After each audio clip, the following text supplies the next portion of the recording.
शुरुआती सर सुबह योगा से होती है। लेफ्ट राइट सूर्य नमस्कार करने में भी लगता था कि लेफ्ट पैर आगे ले जाऊं या राइट आगे। आसन ऐसा नहीं होगा जो मैं कोशिश नहीं करती, बस क्या बताऊं, शब्द नहीं है बोलने के लिए। जब आप योग नहीं कर रहे थे तो शुरुआत कैसे होती थी? पूरे दिन मुझे ऐसे लगता है कि मैं बहुत फिट हूँ। उम्र जितनी थी उससे आप नीचे आ रहे हैं। पैदल चलने में मुझे बहुत अच्छा लगता है। पहले आसन में मैं बैठने का सोच भी नहीं सकती थी। जो आजकल आप एक वार्म अप करा रहे हैं सर, जब आप ऑनलाइन क्लास कराते हैं तो मुझे ऐसे लगता है कि मैं आपके सामने बैठी हूँ। लास्ट में जो आप सब आसन कराते हैं तो सब आसनों के बाद शवासन।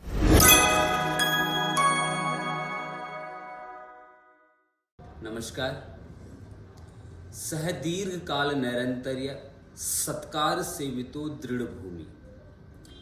योग का अभ्यास कुछ ऐसा है, जब आप उस प्रैक्टिस को एक लंबे समय तक एक अच्छे ढंग से प्रैक्टिस में लाते हैं तो उसका पूरा लाभ आपके शरीर को, आपके मन को और आपके पूरे लाइफ स्टाइल को मिलने लगता है। लेकिन वो शुरुआत बहुत महत्वपूर्ण होती है जब आप उस योग को शुरू करते हैं जिसको आपने कभी किया नहीं होता है। आज मेरे साथ रेखा जी हैं। उनके एक्सपीरियंस भी कुछ ऐसा इंटरेस्टिंग है। जानते हैं उन्हीं के शब्दों में कैसे उनकी योगिक यात्रा शुरू हुई, कैसे वो विचार आपके मन में आया कि आपको लगा आप योग करना चाहिए। मेरे को सर्वाइकल था 2014 में मैंने ज्वाइन करा था योगा। तो सर्वाइकल था मेरे को, 1 महीने मैंने थेरेपी करी थी पूरी और 15 दिन में लगभग बेड रेस्ट पे थी। लेकिन उससे भी जब मेरे को कुछ नहीं हुआ तो मेरे को किसी ने सजेशन करा कि योगा करो, फिर मैं आपके पास आई। अच्छा।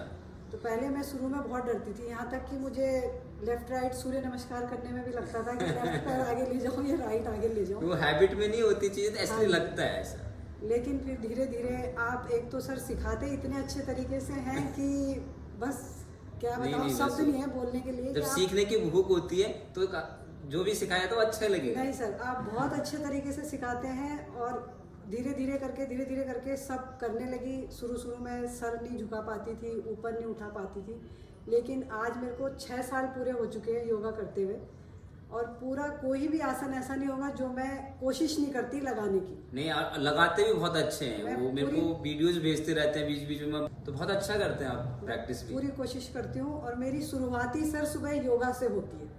मैं सुबह उठ के ही पहले अपना फ्रेश होके योगा करती हूँ, उसके बाद मुझे लगता है कि मेरा पूरा दिन अब मतलब। अच्छा, ये चीज बताइए, ये तो आपके अब योग से शुरुआत होती, जब आप योग नहीं कर रहे थे तो शुरुआत कैसे होती थी?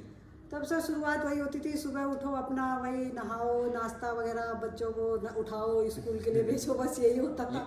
लेकिन अब एक रूटीन बन गया। अब योगा मेरे लिए ऐसे हो गया जैसे सांस लेते हैं, तो एक वो मेरे लिए हिस्सा वो योगा का भी है कि जैसे सांस लेते हैं वैसे मुझे योगा करना है। और उसका फायदा ये भी होता होगा कि आप जब उठते ही अपने आप को समय दे रहे हैं तो जो बाकी काम आप पहले योग से पहले भी कर रहे थे तो उनको करने में आप ज़्यादा अच्छा लगता है, ज़्यादा एनर्जी रहती है। जी सर, वो मुझे ऐसा लगता है कि मतलब वो थकान नहीं होती शरीर में, ऐसा कुछ नहीं लगता कि अरे मैं बहुत थक गई हूँ, वीकनेस आ रही है मेरे अंदर। पूरे ये करना पड़ेगा ऐसे पूरे दिन मुझे ऐसा लगता है कि मैं बहुत फिट हूँ।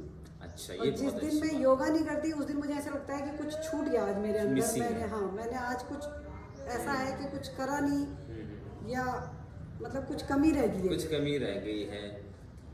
तो ये बहुत अच्छा आपने ट्रांसफॉर्मेशन लेके आए, लेकिन उनकी लगन इसमें सबसे महत्वपूर्ण। और सबसे बड़ी बात ये है कि 6 साल में ये एक बहुत बड़ी बात है मेरे लिए कि मेरा वेट जहाँ पे था वही ठहर गया है। वो ना आपकी उम्र जितनी थी उससे आप नीचे आ रहे हैं। Thank you sir.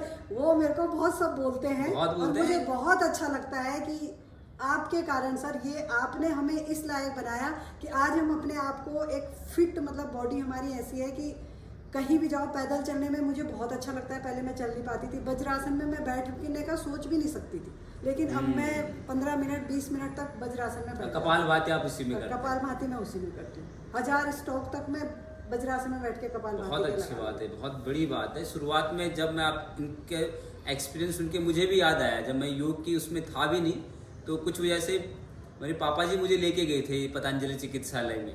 तो उन्होंने कहा कि आपको इंटेस्टाइन में कुछ इन्फेक्शन है तो कुछ 1-2 मिनट खाना खाने के बाद वज्रासन में बैठे।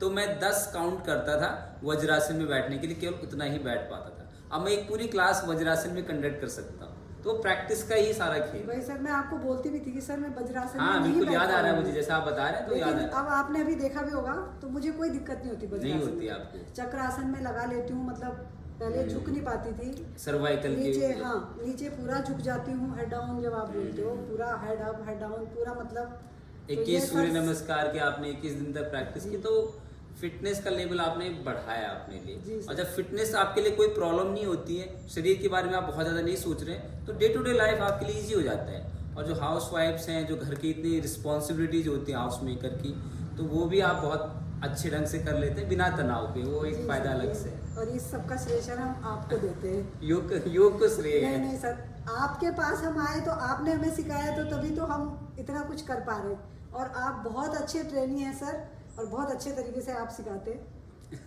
बहुत ही। आपकी फेवरेट प्रैक्टिस कौन सी, जो आपको ज्यादा अच्छा लगता है? वैसे तो प्राणायाम में मुझे कपालभाति बहुत अच्छा लगता है, और सूर्य नमस्कार, और वो जो आजकल आप एक वार्म अप करा रहे हैं सर, नया ब्रीदिंग वन, इनहेल एक्सहेल, उसमें पूरी बॉडी का मतलब, उसके बाद हम अगर कुछ भी नहीं करें कोई भी आसन, तो वो पूरी बॉडी को हमारा मतलब स्ट्रेच का। और वो करंट जो सिनेरियो आजकल सिचुएशन है, उसको मद्देनजर मैंने वो वार्म अप डिजाइन करने की कोशिश करी है, इसके सबके लंग्स प्यूरिफाई रहें, एनर्जेटिक हम रहें, और सबसे बड़ी बात, हम कितनी परेशानियों पॉजिटिव तो सोच ही सकते हैं, ये तो अपने वश में है, इसलिए मैंने वो कुछ डिजाइन करने की कोशिश की जी। लेकिन वो बहुत अच्छा लगता है, पूरी बॉडी उसमें हमें ऐसा लगता है कि अब कुछ करने की जरूरत नहीं है, और उसके बाद लास्ट में जो आप सब आसन कराते हैं, तो ऐसा लगता है हाँ बहुत कुछ रिलीफ मिल गया बॉडी को। सब आसनों के बाद शव आसन, जी सर, वही जरूरी है, वो मिस नहीं होना चाहिए। चलिए, बहुत अच्छा आपका एक्सपीरियंस सुन के लग रहा है, और मुझे खुद भी मोटिवेशन मिलता है जब मैं स्टूडेंट्स के एक्सपीरियंस सुनता हूँ, क्योंकि बहुत सारी चीज़ें इस पैंडेमिक की वजह से बहुत सारा इंट्रोडक्शन या आपस में बातचीत नहीं हो पाती, कॉन्वर्सेशन नहीं हो पाते हैं, तो ऐसा सुन के अच्छा लग रहा है कि जब ऑनलाइन भी करते हैं, मुझे कहीं डाउट होता है तो मैं तुरंत आपको कॉल करके आपसे पूछ लेती हूँ कि अच्छा लगता है कि क्या करना था, ऐसा कर सकते हैं। कोई इंटरेस्ट ले रहा है तभी वो मैसेज या कुछ चीजें पूछेंगे, तो वो भी बहुत अच्छा लगता है। बस सर, आप ऐसे हमारे साथ रहिए। और जब ऑनलाइन और ऑफलाइन का फर्क आपको किस तरह से है? सर मुझे तो ऐसा कुछ, क्योंकि आपका कोई रिदम मुझे नहीं लगा कि नहीं टूटा ऑनलाइन और उसमें ब्रेक हो। ऐसी लगता है जब आप ऑनलाइन क्लास कराते हैं तो मुझे ऐसा लगता है कि मैं आपके सामने बैठी हूँ, और मैं आपके सामने ही बैठ के मैं क्लास कर रही हूँ, ऑफलाइन ही बैठी हूँ मैं, मुझे ऐसा कुछ लगता नहीं है। आपको बहुत ज़्यादा चेंज दिया, तो आपने उसको अच्छे से एडजस्ट कर लिया है वर्तमान परिस्थितियों को देख के। अगर आप ऑनलाइन भी क्लास कर रहे हैं तो वो भी एक अच्छा स्टेप है कि आपका एटलीस्ट रिदम ब्रेक नहीं हो रहा है। सर 1 साल हो गया, अप्रैल 21 तारीख, 1 साल से आप ऑनलाइन कर रहे हो जाएगा, तो रेगुलर ऑनलाइन क्लास छोड़ी नहीं, मतलब हमने। और आगे क्योंकि आप ज़्यादा कंफर्टेबल हैं ऑनलाइन में। जी सर, ऑनलाइन में मुझे ज़्यादा सही लगता है, क्योंकि मुझे लगता है कि मुझे अपने लिए करना है, मुझे कोई देख नहीं रहा है, या मैं किसी को दिखा नहीं रही हूँ, टाइम बाउंडेशन भी नहीं है, मुझे अपने लिए करना है। वो एक टाइम जो बंधा हुआ है मेरा, मुझे उस टाइम पे करना है तो करना है। बहुत अच्छा है, तो बहुत बहुत धन्यवाद अपना एक्सपीरियंस शेयर करने के लिए। आप ऐसे ही स्वस्थ और मस्त रहें, जबरदस्त रहें, ऐसी रहिए और हम ऐसी रहेंगे। बहुत बहुत धन्यवाद।